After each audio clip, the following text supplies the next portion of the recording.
ఏమే నువ్వు గ్లాస్ పట్టరా. ఇప్పుడే తెస్తా. అమ్మయ్యా మీరు ఎలా రియాక్ట్ అవుతారని కంగారు పడ్డాను. ఆంటీ ఒకటే గ్లాస్, నాకు అలవాట్లేదు. నేను చెప్పింది కూడా ఒకటే గ్లాస్. ఫోటో మీరు తీసుకుని మీ అమ్మాయిని నాకు ఇచ్చేస్తే పెళ్లి చేసుకుని బాగా చూసుకుంటాను అంకుల్. అర్థం కాల. కాలేదా? ఫోటో చూసి ఎలా డిసైడ్ అయ్యావు? To be honest uncle, me torture తట్టుకోలేక ఫోటో కోసం మీ అమ్మాయిని కలిసాను. బాగా నచ్చేసింది. ఆ ఫోటో నా కూతురు ఇచ్చిందా? లేదు అంకుల్, మరి ఎవరు ఇచ్చారు? తర్వాత ఆంటీని కలిసాను. ఏ ఆంటీ? ఆంటీని.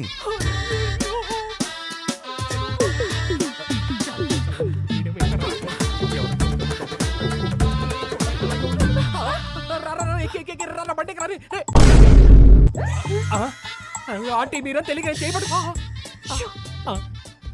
మా ఆయన వస్తే పక్కింటికి వెళ్ళాలని చెప్పక దండం పెడతారు. పెళ్ళామే పారిపోతుంటే అల్లుడోదని లోపలికి వెళ్ళాడు. ఏమైతే ఏంటో ఈ కర్మ. అమ్మో బండి అయిపోయిందా?